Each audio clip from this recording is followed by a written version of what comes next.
tarde. Eu sou o presidente da CLM, Francisco Camargo, e nós estamos aqui para um evento importantíssimo para as mulheres, que é dentro do mês Outubro Rosa. Nós vamos escutar a doutora Karen, que é especialista em saúde da mulher. A saúde da mulher é muito mais ampla do que mera inspeção do seio para ver se não tem um caroço, não tem alguma coisa. Eu acho que tem muitos aspectos de saúde da mulher que começam. Eu tenho uma amiga que é geriatra, ela disse que, eu falei, brinquei com ela, quando é que começa a geriatria? Ela falou, quando acaba a pediatria. Então, é importantíssimo vocês tomarem conhecimento das coisas que são possíveis, das coisas que são problemas que eventualmente possam aparecer. Descobri que tem muito mais doenças do que a gente imaginava há, sei lá, 20, 30 anos atrás, e agora vão aparecendo outros problemas. A doutora Carmen vai entrar no detalhe. A doutora Carmen Rocha, ela é médica pela... Deixa eu ler o currículo dela aqui.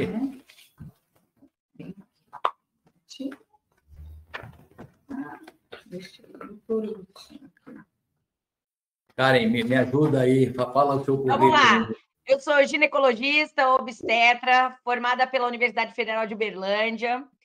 Fiz minha residência em Uberlândia também e fiz uma especialização de reprodução humana aqui no HC, na USP.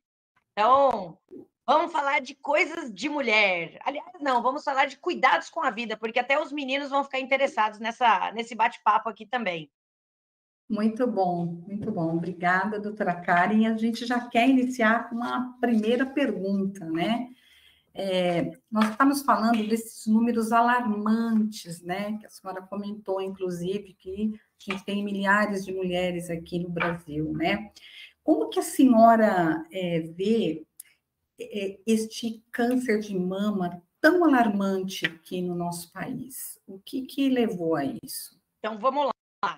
Vou começar contando do que é o Outubro Rosa, gente, porque câncer de mama é uma das maiores causas de câncer que matam as mulheres até hoje, tá? Então, a gente tem aí as doenças cardiovasculares, então os infartos, as doenças de vasos e, em segundo lugar, as neoplasias, com o primeiro lugar é o câncer de mama.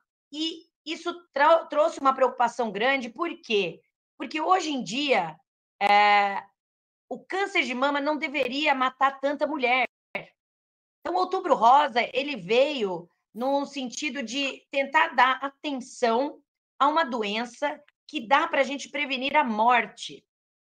O Outubro Rosa falar de prevenção de câncer de mama, a gente vai acabar não falando muito de prevenção do câncer, porque a gente ainda não consegue prevenir um câncer.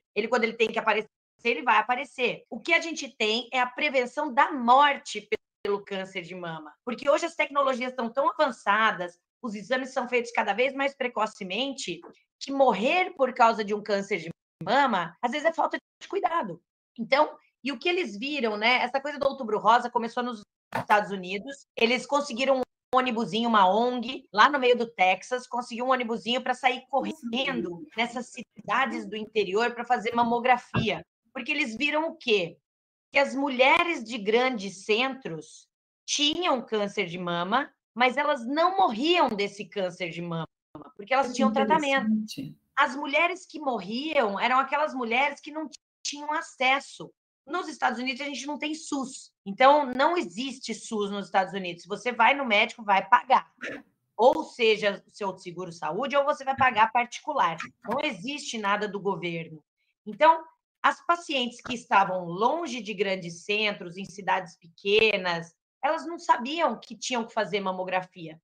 Então, quando elas tinham a doença, já estava muito mais avançada, então você tinha uma incidência de câncer de mama igual no interior e nas grandes cidades, mas com a morte dessas pacientes do interior muito maior do que das pacientes de grandes cidades. E por que isso? Por causa de exame. E assim instituiu em Outubro Rosa, que é para justamente lembrar as mulheres, uma vez por ano, de fazer os seus exames. E quais são esses exames, né? Porque são exames simples, gente. Se a gente for pensar, a mamografia, o ultrassom, o autoexame das mamas é muito baratinho, comparado com qualquer outra coisa que a gente vá fazer. Então, não... A grande questão do Outubro Rosa é lembrar todo mundo que uma vez por ano a gente precisa desse autocuidado. E não é uma coisa especial. Então, o autoexame que eu estou falando aqui é um exame que você mesma faz, ou até o seu parceiro ou a parceira podem fazer, que é pegar na mama. Pegar mesmo. Ah, com a ponta do dedo, com a palma da mão, não importa. É pegar na mama. Por quê? A hora que aparecer alguma coisa diferente, vocês já vão estar ligados. E é aí que começa todo o exame das mamas. Não é, a maioria das vezes, sempre a gente consegue detectar com o toque da paciente. E hoje em dia, até o médico não está fazendo tanto toque, porque eu vejo 10, 15 mamas por dia. Então, para mim, todas elas têm bolinhas. Agora, você que está 10, 15, 20, 30 anos com a sua mama, você vai saber quando uma bolinha é diferente. E eu tenho que pedir os exames nisso daí, né? Então, o autoexame hoje é um dos maiores... e é uma das maiores dúvidas que eu tenho no consultório. Ai, doutora, não sei fazer meu exame da mama. Não tem um jeito. É pegar na mama, é encostar nela. A gente tem que pensar que a mama é como se fosse um cacho de uva coberto por pele. Se eu tirar essa pele, é como se fosse um cacho de uva. Então, várias uvas e o cacho vai sair bem no mamilo. Tá? Que é para isso que a mama serve, para fazer leite e sair ali no mamilo. Então, basicamente, esse esqueleto da mama existe. Por isso que é importante a gente pegar. E aí eu falo que as bolinhas que a gente vê, geralmente são bolinhas macias, que parecem ponta de nariz, e ela mexe. Se está mexendo, legal. Se está doendo, legal, porque câncer não dói. E aí, quando que é ruim? Quando ela é dura, que nem um caroço de azeitona, e não sai do lugar. Dói? Não dói. E essa é a hora que vocês têm que vir, né? Então, o Outubro Rosa ele veio para isso, para lembrar da gente de um cuidado. Não é que só em outubro que a gente tem que fazer o exame. Não, é para a gente se lembrar deste cuidado. Hoje em dia... Aproveitando esse gancho, desculpa interromper. Pode falar, é para me falar. Vai jogando perguntas, gente. Antigamente, a gente falava de fazer este exame uma vez por ano. Agora, com a sua fala, falando desse toque, ainda os médicos pedem esses exames, no mínimo, anual ou mais que uma vez? O autoexame é bom você fazer sempre. E aí, fala para fazer depois da menstruação. Não me importa. Faz todo dia, se quiser, antes de tomar banho. Toca na sua mama. Então, o autoexame, ele é para ser feito sempre. Os exames que a gente pede de rotina são, aí, para a mama, ultrassom de mamas e a mamografia. Mas não são sempre os dois que a gente pede. Por quê? Porque a mama ela vai mudando conforme o tempo. Então, por exemplo, mamas jovens, que é aquela mama mais firme, ultrassom de mamas é o melhor exame. Para aquelas mamas mais maduras, então elas são mais molinhas, elas já têm um pouco mais de gordura, a mamografia acaba entrando nessa lista. Periodicidade. A Organização Mundial de Saúde fala a cada 2, 3 anos. Como a gente tem uma incidência grande e uma facilidade de fazer os exames, e a gente tem que contar também que os exames podem errar, a gente pede para fazer todos os anos. Que aí se cria uma rotina, se cria uma... Opa, eu tenho que fazer meus exames esse ano. Não importa. É sempre em outubro, é sempre em janeiro, é sempre em julho, não importa. Mas eu crio essa rotina. Então, isso que é bom. E aí, qual o exame que a gente vai pedir? Normalmente, para as pacientes jovens, o ultrassom de mama, para as pacientes mais maduras, a mamografia. Muitas vezes a gente pede os dois, porque cada exame vê uma coisa diferente. Então, isso vai muito do médico para pedir, mas sempre tem algum exame, gente. E, normalmente, o que mais rastreia, o que mais dá dica é o autoexame. Que a paciente fala assim, tá esquisita minha mama. Então, eu vou atrás dos exames. Por isso que é muito importante, né, nós mulheres estarmos sempre Avaliando a nossa mama diariamente. Isso, a gente tem que se conhecer, a gente tem que ver como é que é a mama, nossas pintas do corpo, a nossa vulva, tem que olhar onde que tem pelo, onde que não tem pelo, o que que é claro, o que que é escuro. Então, isso é super importante como autoconhecimento. E, muitas vezes, vem até o parceiro falando. Fala, isso aqui não tinha antes. Eu mandei ela vir no médico porque isso aqui não tinha antes. E aí você vai ver, isso é um autocuidado, de você cuidar da outra pessoa que está com você. Então, o autoexame, seja seu, seja do seu parceiro, parceira, é importantíssimo. Não tem como a gente deixar de ter. E aqui, eu até queria colocar, se tiver uma detecção, né, do câncer de mama precoce, né, pessoa jovem, e ele menos agressivo, as chances hoje são praticamente quase de 100%, se não 100%, né? 100%. Por isso que a gente fica enchendo o saco com os exames, porque são exames super baratos e que se a gente pega a doença no começo, 100% de cura, gente. Então, assim, não dá para aceitar mais morte por causa de câncer de mama.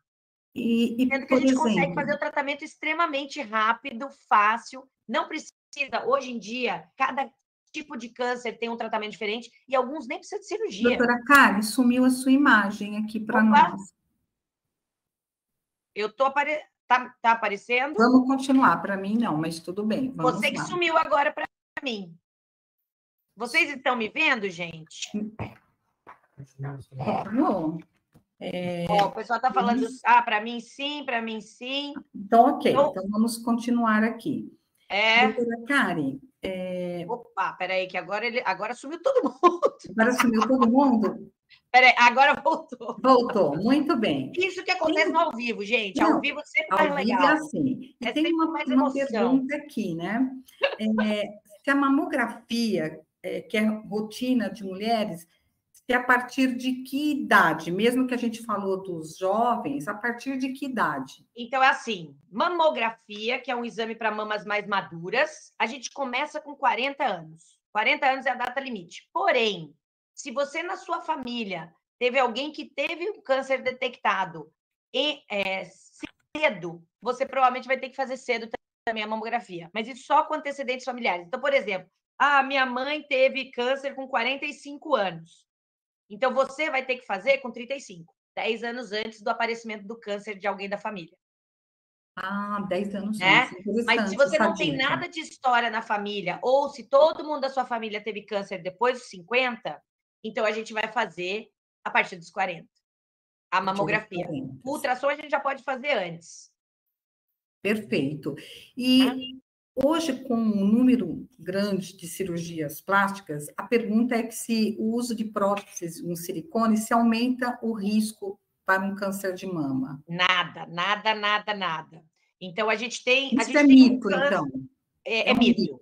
A gente tem um tipo de câncer que está associado às próteses de silicone mamárias, que tem a ver com... É um linfoma, tá? De pequenas células, é uma coisa um pouco mais rara. Esse estão estudando para ver se isso tem a ver, mas é coisa rara, é bem difícil, também tem cura, então é um negócio que a gente vê mais cedo. Agora, câncer de mama, a prótese não.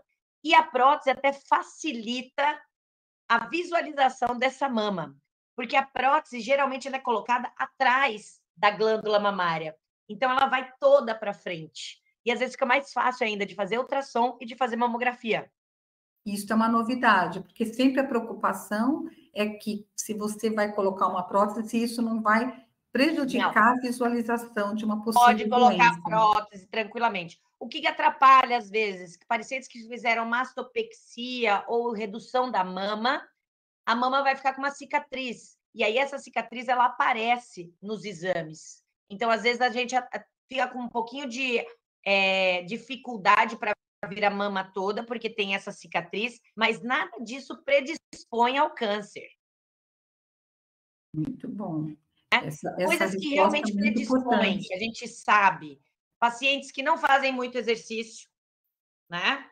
Então, paciente que nunca amamentou, e isso é verdade. Doutora, é verdade que o risco de ter câncer de mama em quem amamentou é menor? É. Então, a gente vê que a prevalência dos cânceres para quem já teve amamentação, para quem já deu de mamar, é menor do que para quem não deu de mamar, tá? Por quê? Porque a mama, ela termina o desenvolvimento dela quando ela produz leite. Né? Então, você não precisa nem dar de mamar. Ah, meu Deus, meu neném mamou 6 meses, 2 anos, 5 anos. Não tem a ver com tempo de amamentação. Tem a ver com desenvolvimento da mama. E aqui, pensando neste assunto que a senhora falou da mama, que foi uma novidade, né, sobre as mulheres, as moças, né, existem um tipo só de câncer de mama, ou maligno ou benigno, ou existe alguma outra informação de tipos de câncer de mama? Então, é assim, a gente tem... O que é câncer, tá? O câncer é um problema do nosso sistema imune. Por quê? Todo dia a gente faz cânceres, todo dia. Eu faço, você faz, todo dia. Só que nosso sistema imune está sempre ali policiando tudo e, ó, essa célula não presta, essa célula não presta, essa célula não presta, essa célula não presta, e vai tirando isso do nosso organismo. O que é o câncer? É uma célula que passou dessa polícia imunológica e começou a se desenvolver. Então, ela passou batido ali. Então, os cânceres de mama, eles têm tudo que é célula diferente. Então, eu tenho, se a gente for pensar lá no tal do cacho de uva, a gente tem a glândula, que seria a uva. Então, você tem os carcinomas, os tumores da glândula, e você tem os tumores do ducto. Ó, já veio um outro aqui para assistir a aula da gente. Ó. Que bom, que bom. Então, você tem os cânceres de ducto e você tem os cânceres de glândula, tá? Além dos cânceres de pele, mas aí a gente não entra muito como se fosse câncer de mama. Então, você tem esses dois tipos de câncer, e desses dois tipos de cânceres, você tem agressividades diferentes. Você tem os tumores benignos da mama, que são ou glândulas que insistam, ou tumorzinhos de gordura, mas esses aí não se espalham, não crescem, não faz nada.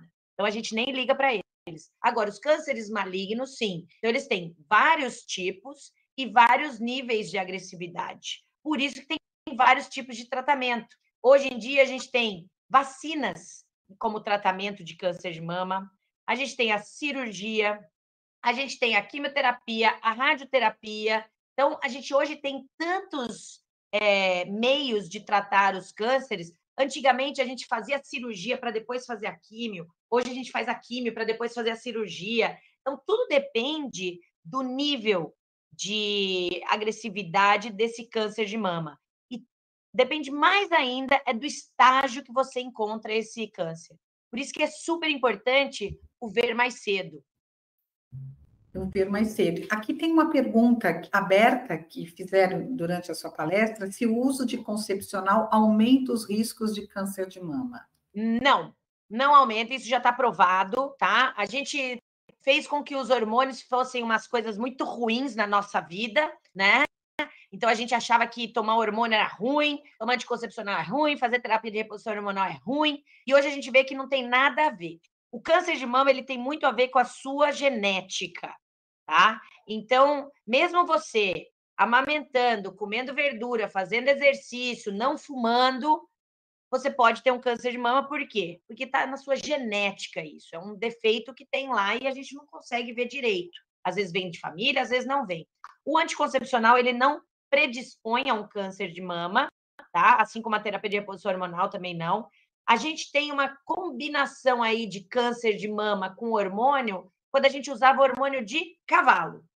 Mas hoje a gente só usa hormônio humano, bioidêntico, então assim, não precisa ter mais medo do anticoncepcional e câncer de mama. Muito bom. E vamos mandando pergunta, gente. Ó, e aí, ó, e a reposição hormonal aumenta o risco? Não. Então, hoje em dia, a gente está muito seguro para fazer reposição hormonal para as pacientes, porque assim, o que é a medicina hoje para a mulher? O que eu acho ótimo. A gente visa a qualidade de vida. E quem está na menopausa sabe, é um cocô. A tal da menopausa é um cocô. Por quê? Você sente calor, você fica desanimada, sua pele fica horrível, seu cabelo começa a cair, você engorda. E o que é isso? Falta de hormônio. Às vezes, eu dando de volta esse hormônio para essa mulher, esses sinais do envelhecimento vão diminuir ao ponto dela voltar a produzir igual.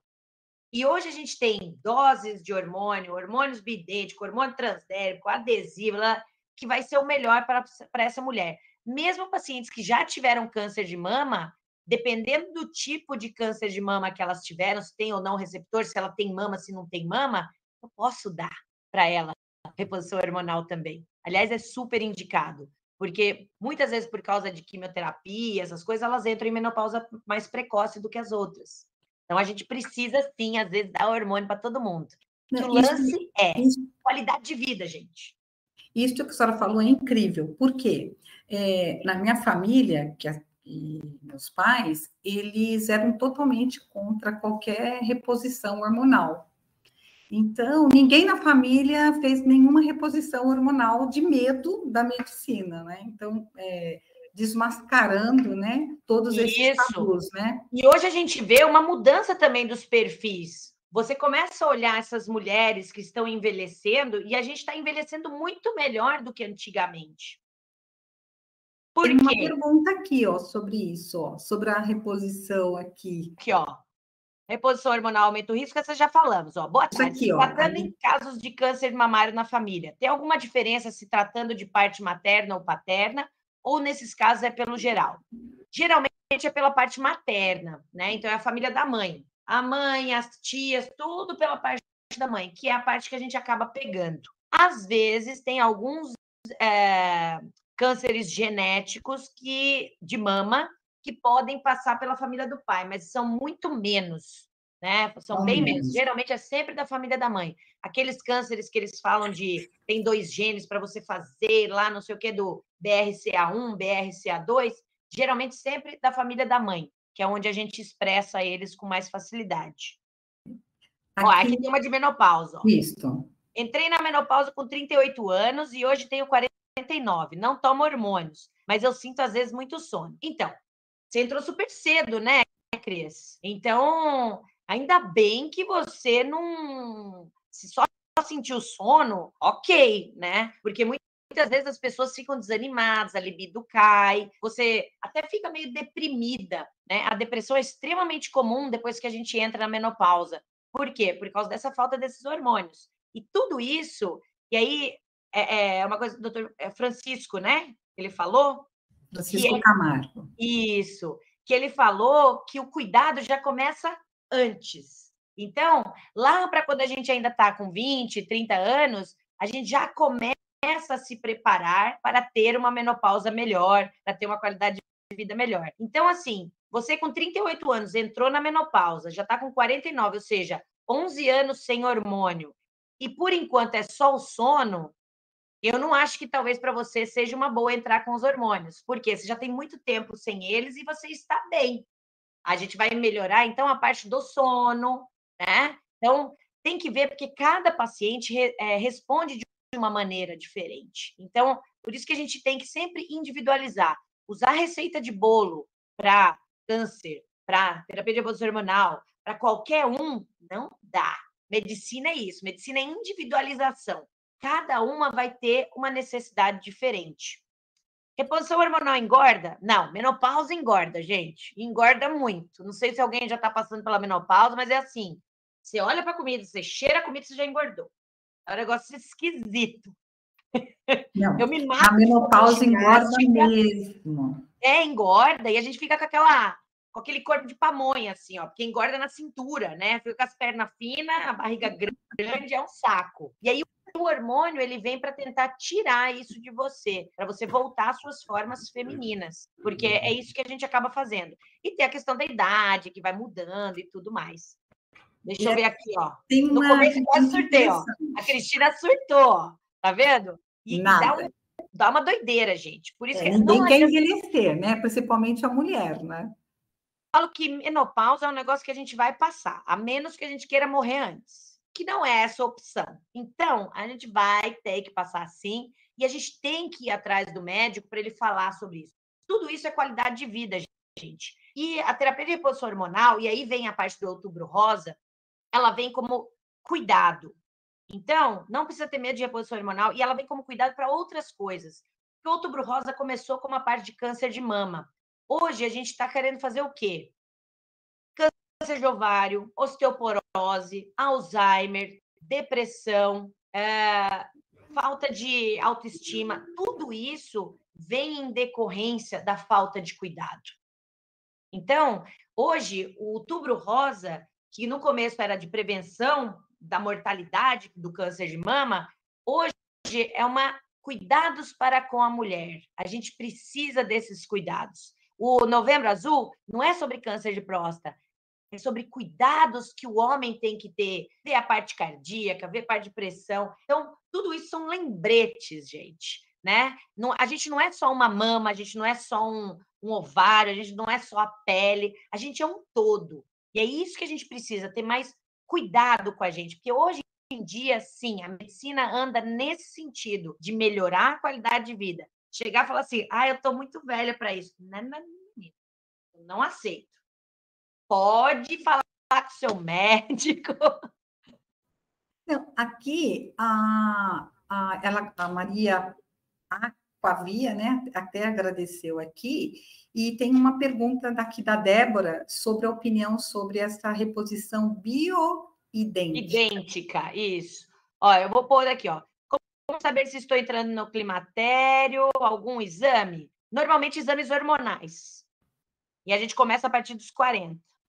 A menopausa, ela começa mesmo quando você começa a ter a bagunça de menstruação, para quem menstrua, porque muita gente hoje opta por não menstruar. Mas, geralmente, hormônios, gente. Qual a sua opinião sobre a reposição idêntica? Eu sou a louca do hormônio, eu adoro, tá? E quanto mais parecido com o nosso, melhor. Hormônio de soja é bom para soja. Óleo de coco é bom para o coco. Tá? A gente precisa das coisas bioidênticas, ou seja, que são nossas, que são humanas, né? Então, você recomenda? Eu recomendo. Eu sou a doidinha dos hormônios, gente. Eu sou a favor da qualidade de vida. Então, é isso. É muito ruim fazer mamografia. Gente, não é. É muito caro. Não é. Se o cuidado para com você acha caro, tem alguma coisa errada aí, né? A gente gasta, às vezes, muito mais para fazer uma unha, fazer um cabelo, e vale fazer uma mamografia, fazer um ultrassom transvaginal, fazer um ultrassom de mamas, fazer um Papa Nicolau, exames básicos. Porque o que a gente tem que ver? Do que se morre hoje? Coração. Então, hipertensão, derrames, colesterol, diabetes, tá? Cânceres de mama, câncer de colo de útero, para vocês terem uma ideia, a gente parou de falar muito dele, por quê? Porque todo mundo está fazendo Papa Nicolau. Apareceram as vacinas do HPV. Então, tá vendo? Tem uma mudança aí. Antigamente, a gente falava de câncer de colo de útero, de mortalidade de mulher. Hoje, a gente está falando de câncer de mama. Então, você vê que é uma coisa que a medicina está começando a melhorar. Então, morrer de câncer de mama e de colo de útero, hoje a gente não aceita mais. Por isso que é importante esse cuidado com a gente, né? Exames de sangue, coisa simples. Colesterol, diabetes, tireoide, um hemograma, coisa simplesinha, gente. E o que é que a gente deve fazer como cuidado? E aí eu cito o doutor Francisco de novo, que a gente começa a geriatria depois da pediatria, que é o quê? A gente precisa ser sempre ativo. Então, atividade física, desde os 20 anos, é super importante. Você não precisa ser maratonista, você não precisa nada, mas já está provado que Alzheimer, demência, problemas de articulação, tudo isso começa com atividades físicas precoces. Então, você tem que continuar fazendo, né? Então, hoje, o que eu mais prescrevo para as minhas pacientes, além dos hormônios, é atividade física. 3 coisas que a gente precisa: dormir bem, comer bem, fazer exercício. Esse é o segredo de uma vida longeva e com qualidade.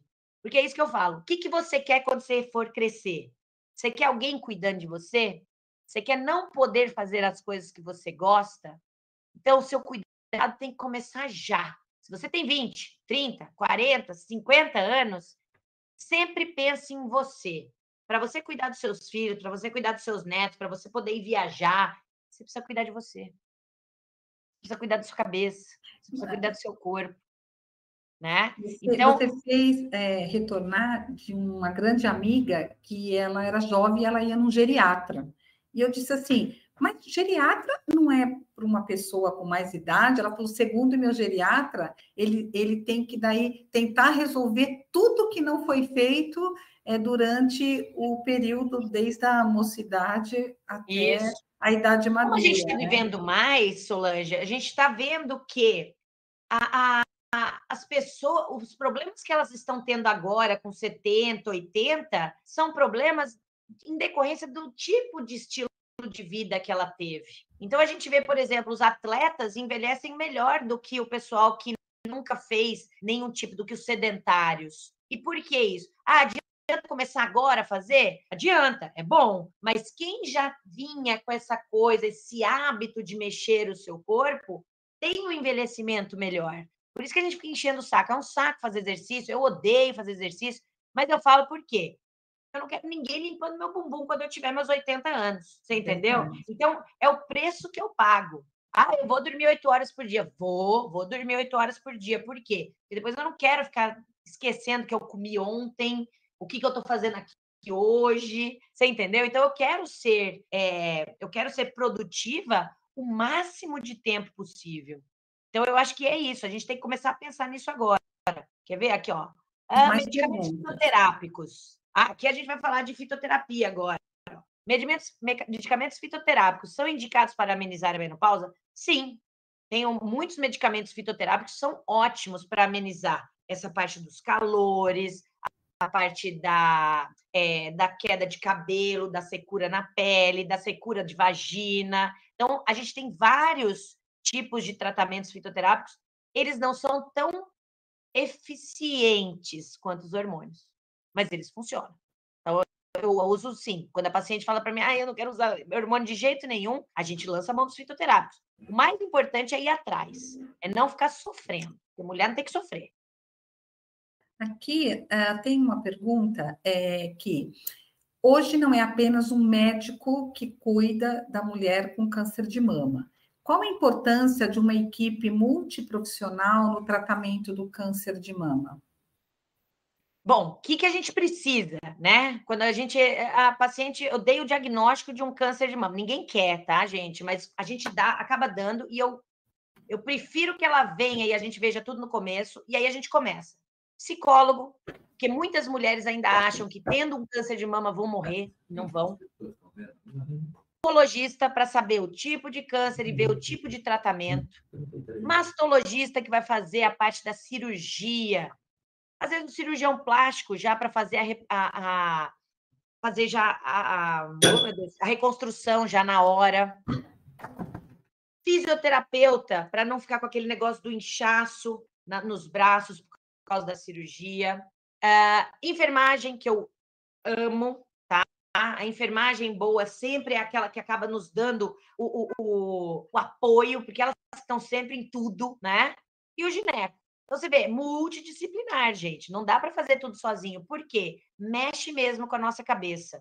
Então, toda vez que a gente entra qualquer diagnóstico de doença, né? Se a gente não vai, a gente nunca está preparada para eles. E aí a gente precisa sim da ajuda desses profissionais múltiplos para a gente, primeiro, saber que alguém já passou por aquilo e eu estou passando, então vai passar. E segundo, porque você está sendo cuidado. E às vezes a gente acha que está sozinho e não está.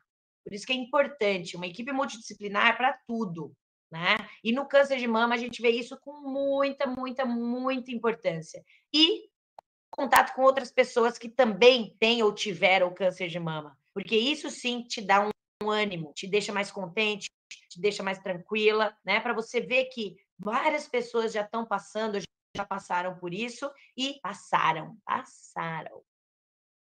Eu estive em alguns hospitais nessas últimas semanas e eu verifiquei que 3 dos hospitais que eu vi esse trabalho é que eles têm professores, que eles têm palestras abertas, tanto de determinados pacientes que permitem que possam falar da doença deles, como também permite que grupos de médicos que estão estudando dentro de um auditório, eles permitem uma inscrição, abertura aberto para um público em geral.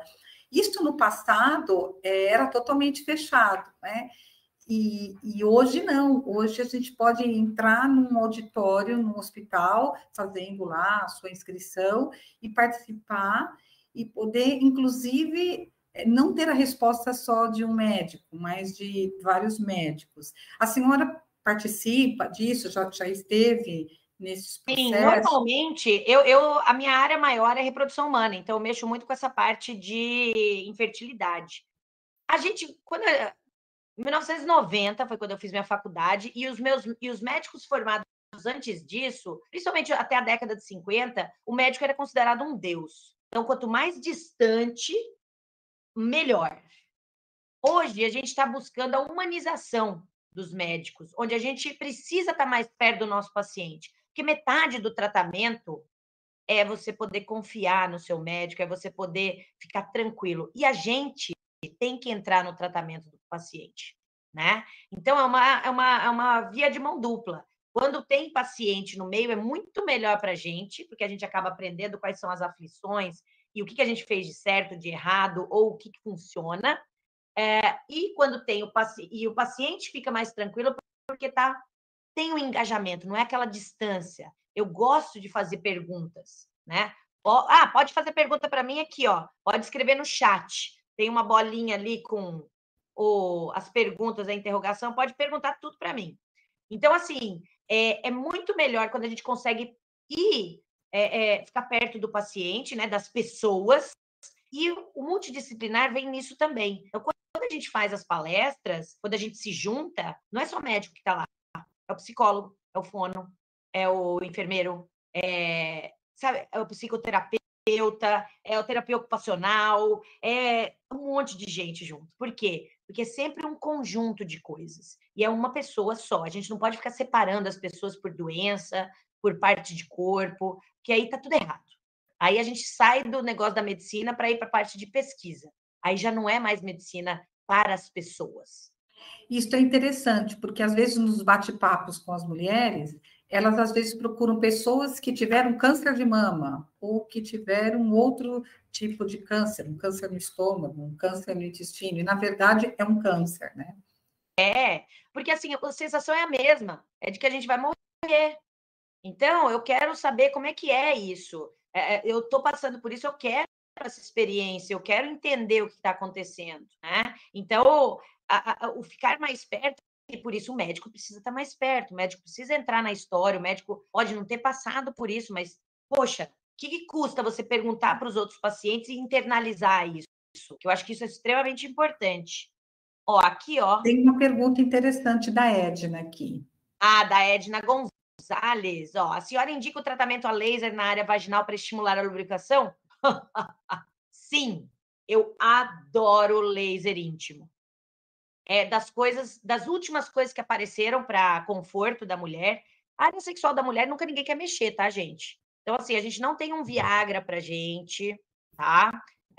As pessoas não gostam de falar que estão secas ou que dói para transar. Então, esses tratamentos estão vindo numa área que ninguém gostava de conversar muito, que é libido e qualidade sexual para a mulher. Então, hoje não tem mais idade para isso, tá? Você pode transar com 20, com 40, com 60, com 80.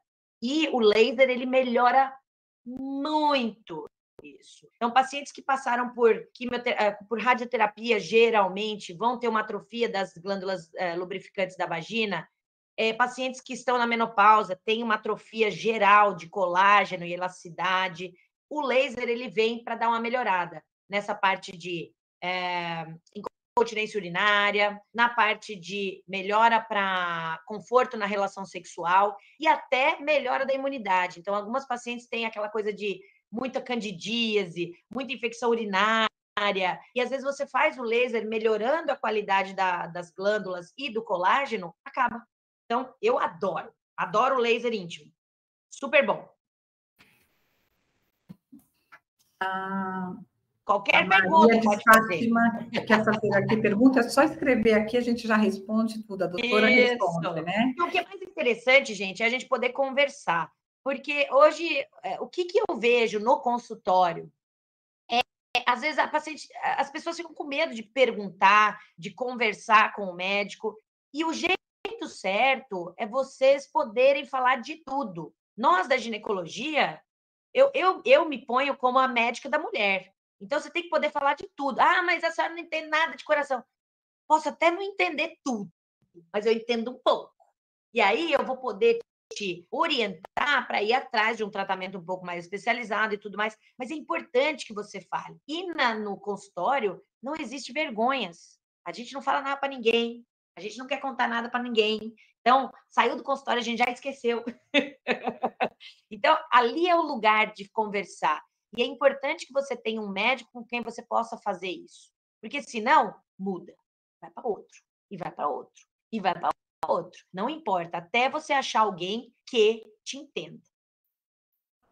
Doutora, o tratamento do laser deixa a parte íntima da vagina mais firme internamente? Sim, Isabel, deixa. Não no sentido de... não vai ficar dura. Ela fica mais elástica, tá? Ela não aumenta de tamanho e ela fica mais lubrificada. Então, a parte dos lactobacilos, da imunidade melhora e para a parte sexual também. Que muita gente fala que quando vai ter relação, depois parece que está tudo queimando lá dentro. E aí fica uma semana sem fazer nada e na próxima vai ficar com medo. E aí vai virando uma bola de neve onde fica com medo de transar, não quer transar e acabou. E não, o laser ele vem para isso. E ele melhora muito. Geralmente a gente faz de 2 a 3 sessões, né? As sessões duram em torno de meia hora, tem anestesia, então não dói nada, tá? É uma anestesia local, tá? Não é nada de coisa endovenosa, nada disso. A gente faz 2 a 3 sessões e isso dura em torno de 1 ano e meio até 5, dependendo do tipo de atrofia ou de distopia que a paciente tenha. Perfeito. Temos outra pergunta aqui. Endometriose. Minha filha sofre demais. Colocou DIU e depois de 2 anos voltou. O DIU está no lugar. Na consulta, a médica disse que poderia ser algo hormonal. Sim, tá? A endometriose, e aí é uma doença de mulher moderna, tá? Por que eu falo que é doença de mulher moderna? Porque antes a gente não menstruava tanto. Vocês podem ver sua mãe, sua avó, provavelmente ela teve aí 6 filhos, 7 filhos, né? Nunca foi no médico. Então ela nunca menstruou. Ou ela estava grávida ou ela estava amamentando. Então, menstruação é um negócio de mulher moderna. E para isso vem a endometriose, que a endometriose nada mais é do que uma menstruação fora de lugar. Então, entrou a menstruação para dentro da barriga.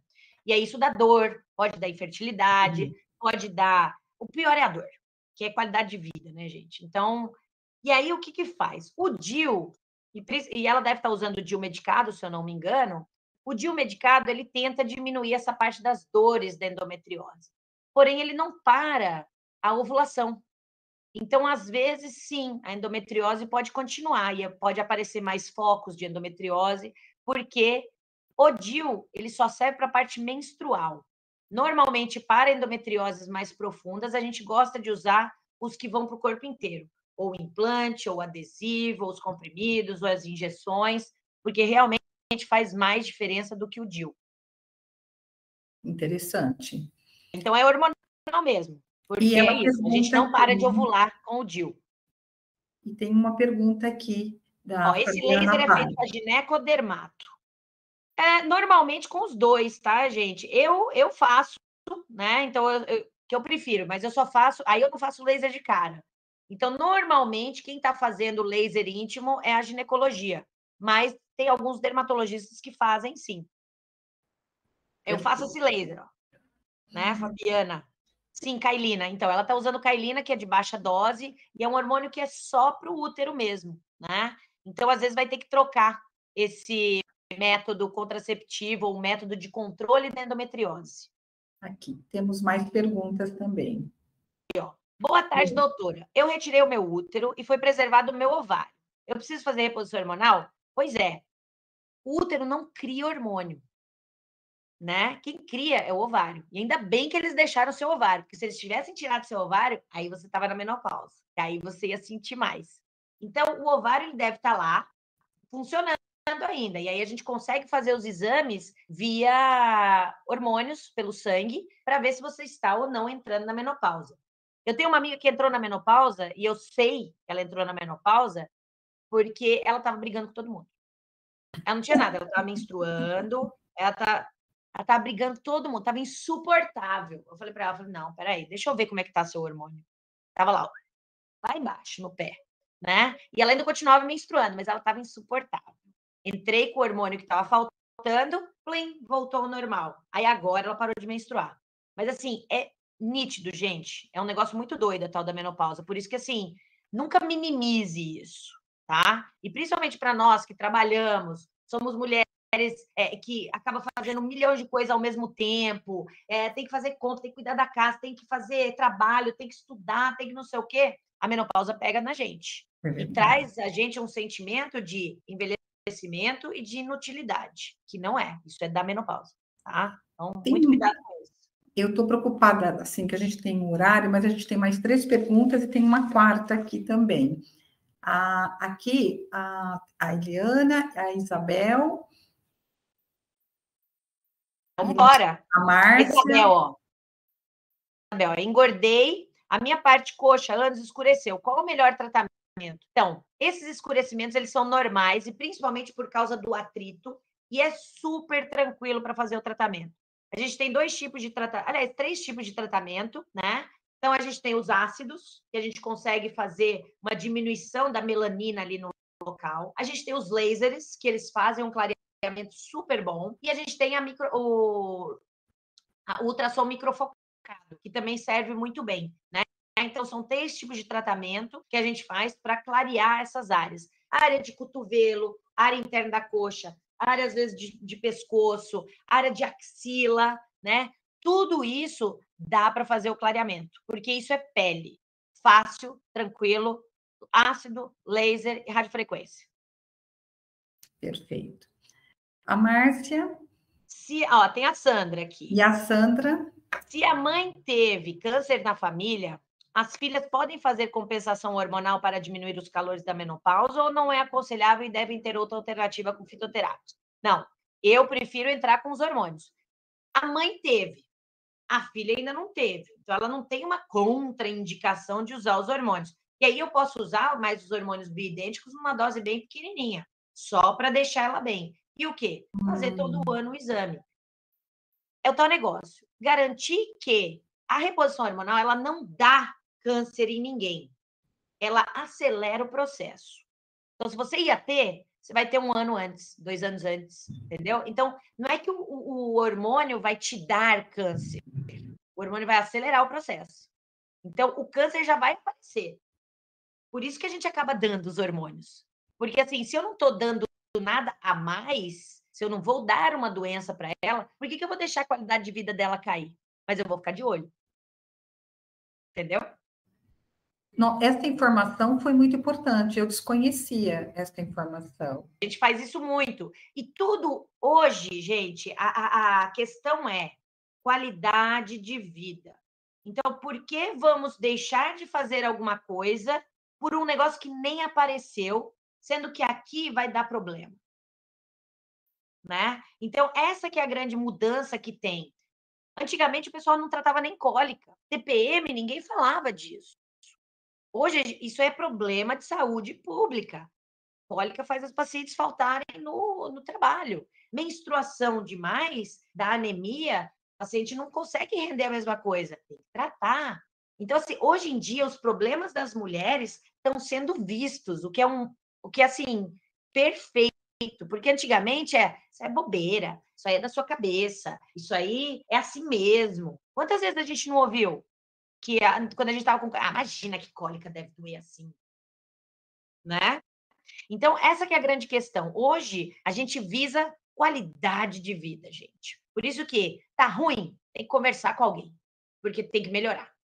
Tá diferente, vamos conversar com alguém, porque tem que melhorar.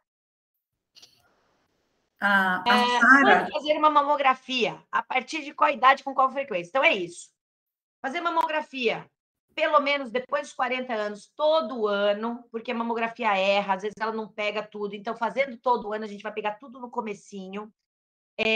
uma vez por ano é a partir dos 40 anos. Se você teve alguém na família por parte de mãe que teve um câncer antes dos 50, você conta a idade que viu, tira 10 anos e começa dali. Mas é só falar isso para o seu ginecologista que ele vai fazer do jeito certinho. Existe uma alternativa para a mamografia? Existe. Porque tem muita gente que fala assim, mamografia dá, eu não gosto de fazer mamografia, meus peitos, é tudo amassado. Pois é, tem a ressonância de mamas. Mas eu não sei se vocês já fizeram ressonância alguma vez. É um saco. Você tem que ficar parada, é um barulho insuportável, e fora que é bem mais caro. Mas existe essa alternativa. Um dos exames que a gente pede quando a paciente não consegue fazer mamografia ou tem alguma incapacidade é a ressonância. Mas é uma vez que você faz, você vai querer fazer a mamografia pro resto da vida. Não. Agora, aqui, com essa pergunta sobre o câncer de mama na mãe, que aí a filha tem que fazer 10 anos antes, é só se for um câncer de mama ou se a mãe teve qualquer outro tipo de câncer? A gente tem 2 cânceres que são genéticos. Câncer de intestino e câncer de mama. Só. Câncer de garganta, de pulmão, de orelha, de pele, não tem a ver com genética. Então, a gente fala muito com as mulheres, se a mãe teve câncer de mama, ou alguém da família da mãe teve câncer de mama, as mulheres têm que ficar sempre prestando atenção. Se alguém da família teve câncer de intestino, todo mundo vai ter que fazer screening de câncer de intestino. Então, se meu avô teve câncer de intestino, então meu pai, com 40 anos, começou a fazer colono, meu pai é filho único, e eu e meu irmão, a partir dos 40, a gente começou a fazer colono, porque meu avô teve câncer de intestino. Então, são os únicos 2 que têm parte genética envolvida. Fora isso, nenhum outro câncer tem. Então, aí a gente pode ficar tranquilo. Minha mãe teve câncer de tireoide, eu vou ter? Não. Muito bom. Douglas, a gente tem quantos minutos aqui? 8. Temos 8 minutos, né? Pedindo para deixar meu contato. Ei! Bom, vocês me acham no Instagram. Eu tenho um Instagram, @doutora Karen, tudo por extenso, tá? Que é... Eu atendo aqui em São Paulo. Meu Instagram tem um monte de coisas, eu adoro falar, não sei se vocês perceberam. Mas eu adoro esses bate-papos, essas conversas, tirar dúvidas, porque eu sou sempre a favor quanto mais tranquilo a gente estiver, mais as coisas funcionam. Né? Então, doutora Karen, vocês me acham no YouTube, no Instagram, no Facebook, em tudo que é canto. E eu atendo aqui em São Paulo. Lá nas minhas redes sociais, aí tem a parte do meu consultório e tudo mais, né? E para quem não for de São Paulo, eu tenho como atender também por telemedicina, se for uma coisa mais tranquila, geralmente eu atendo em todo mundo. Depois dessa pandemia, isso realmente melhorou muito. Essa distância dos médicos diminuiu. Então, ficou muito mais fácil para a gente fazer consulta, dar segundas opiniões. Então, e é importante a gente usar a mão disso, gente. Sempre. Nunca fique com a pulga atrás da orelha sozinha. Nunca sofra sozinha. Procura, gente, porque sempre vai ter alguém empático o suficiente para entrar junto com você e fazer as coisas do jeito que fique melhor. A Isabel, pergunta, poxa, tem Isabel 8 levantou minutos, a mão, gente. mas eu não sei se já respondeu. Isabel, você já respondeu sua pergunta? Que você está com a mão. Gostaram, gente? Vocês estão gostando? Tem alguma coisa que vocês querem que eu fale? Falo de tudo, tá? Certo? Parte de, menopausa, tratamentos, adolescência, né? Hoje em dia a gente tem as adolescentes que é engraçado, né? A gente tem agora um pessoal que não gosta de menstruar, né? O pessoal mais novo não quer menstruar, não gosta de menstruar de jeito nenhum. Então a gente suspende. E hoje a gente sabe que essa suspensão de menstruação com os anticoncepcionais são muito tranquilas. Não traz nenhum efeito colateral, nada disso. O pessoal vou pôr aqui o meu canal. O pessoal mais jovem, eles estão mais modernos, sim, nesse esquema de não ter que sofrer. Então, isso eu acho ótimo, porque esse negócio de que mulher tem que sofrer, mulher, ai, coitada da gente. Não, chega, tá? Por isso que é importante que a gente tenha voz. A gente precisa cada vez mais ter voz. Isso. A medicina andou muito para o lado dos homens, porque eles tinham mais voz. Então, eles tinham mais os problemas e tudo mais. Hoje, não. Hoje, as mulheres estão com mais voz. A Covid provou que a gente se cuida mais do que eles, por isso que a gente vive mais, por isso que a gente vive melhor, por isso que a gente é mais produtiva. Então, e isso tudo tem que ser traduzido em cuidado. A gente precisa trazer esse cuidado sempre para a gente. Doutora Kari, com essa sua fala, a gente tem visto que as empresas elas têm que se importado com a saúde da mulher, do homem, das crianças, dos filhos, das pessoas, como a própria CLM, que ela se preocupa com a saúde da mulher, do homem, das famílias, né? Então, existem, assim, vários programas que a CLM University faz e vai continuar fazendo, para poder trazer esclarecimento para as pessoas de uma forma ao vivo e a cores, né? Como nós estamos aqui. Isso é super importante, gente, porque esses canais de abertura, hoje em dia, e é engraçado a gente falar disso, a gente está numa época de informação assim, né? Rápida, internet, tudo mais. Mas a desinformação ainda é muito grande. Então, a CLM trazendo essas coisas vai ser ótimo, porque a gente precisa mais canal de informação, mais canal de abertura, a gente precisa poder falar. Tem uma pergunta interessante aqui, não sei se é por causa das festas de finais de anos, que é uma pergunta assim: se ingerir bebida alcoólica aumenta o risco do câncer de mama ou outro tipo de câncer? Tudo é uma questão de bom senso, tá? Tudo que é em exagero é ruim. Então, comer muito açúcar é ruim. Comer um docinho de vez em quando? Claro que não. Ah, vou beber no dia de Natal. Qual que é o problema, gente? Vai beber, vai se divertir, vai relaxar, né? O problema são as coisas que são exageradas. Então, beber todo dia uma garrafa de pinga, você pode não ter câncer de mama, mas vai ter um câncer de fígado, né? Se a cirrose não te matar primeiro. Então, é tudo uma questão. Cigarro, né? O cigarro que é por muito... continua sendo... Tudo é uma questão de quantidades. Um maço por dia, para dar um câncer de pulmão, é 1, 2, 3. Ah, eu fumo só uma vez por mês. Safado, né? Porque não precisava. Se fuma uma vez por mês, não precisava nem fumar. Não vai ter o câncer de pulmão, que é uma coisa muito esporádica. Mas não é para fazer, mas ok. Então, é tudo uma questão de bom senso, gente. Ninguém precisa viver correndo. Ah, a gente tem que fazer maratona, a gente não pode beber, a gente tem que dormir 10 horas por dia. Não, isso é muito chato. Então, é tudo uma questão de bom senso. E tudo que é feito com parcimônia, com diversão, com tranquilidade, não faz mal. Agora, não fazer nunca ou fazer sempre, são sempre aí que estão os problemas. Então, eu vejo muita gente que é doido de academia. Ah, não, porque eu sou super saudável. Não é. Tá todo desregulado, tá tomando um monte de bomba, tá com a voz toda ferrada, a pele toda ferrada. Então, assim, calma. A gente tem que ter parcimônia nas coisas. Nem muito para lá, nem muito para cá. Ninguém, se você for ver as pessoas, eu tenho pacientes magrinhas que é um terror. Você vai olhar tudo errado nos exames. E eu tenho umas pacientes super gordas, uma delas é inclusive professora de yoga.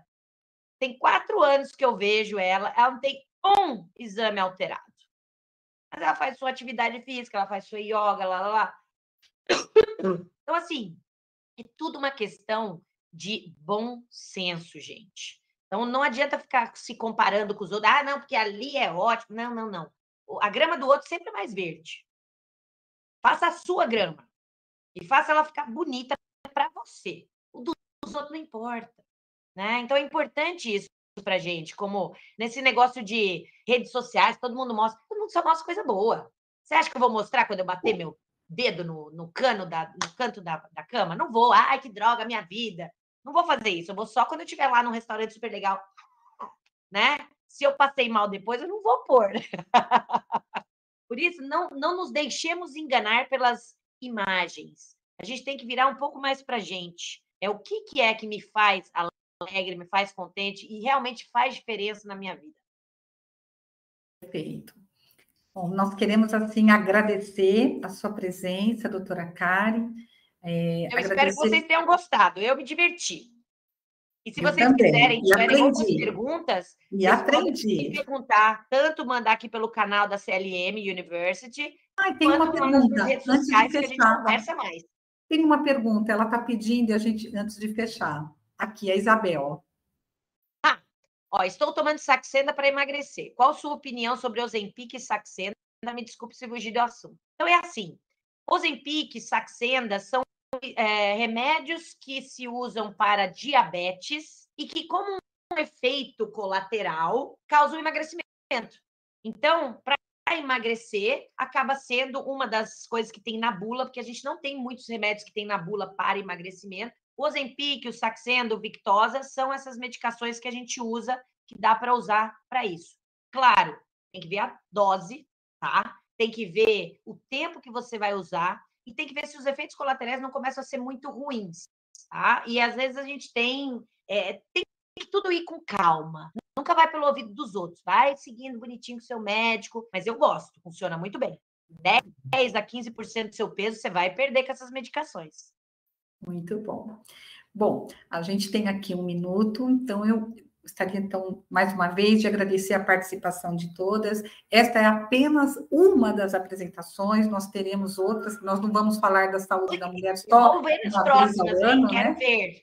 Agora eu já estou seguindo a CLM e quero ficar aqui. Isso, vai ficar aqui conosco, vai assim nos ajudar. E muito obrigada por vocês estarem aqui conosco para pensar na saúde da mulher. Cuide da sua saúde, não espere, esteja presente, como a doutora Karen falou, regularmente no seu médico, escute o que ele tem a dizer, façam os exames periódicos, porque, como ela disse, no mínimo 1 vez por ano nós temos que fazer, né, doutora Karen? Pelo menos esse cuidado com a gente, né? 1 vez só. E agora eu deixo a sua última fala para a CLM University neste canal, para as nossas mulheres. Então, meninas, é isso, a gente tem que se cuidar, tá? Então, não é... E o cuidado, ela vem de tudo, e vem sempre de dentro da gente, mas, assim, quando a gente está bem, as coisas andam. Por isso que é importante a gente ter esse autocuidado. O se cuidar não é um egoísmo. O se cuidar é para que você possa cuidar dos outros também. Mulher tem essa coisa, a gente gosta de cuidar. Então, só que a gente esquece da gente às vezes. Então, o Outubro Rosa vem para isso, para uma lembrança de que a gente precisa estar bem. E esse cuidado tem que vir de nós. A gente que tem que estar cuidando da gente para poder fazer o resto que a gente quer. Muito bom. Muito obrigada. Obrigada a todos vocês. Obrigada ao Francisco Camargo. Obrigada ao Douglas, que esteve aqui conosco. Obrigada a todos vocês. Adorei. Minha tarde ficou bem mais gostosa. Obrigada.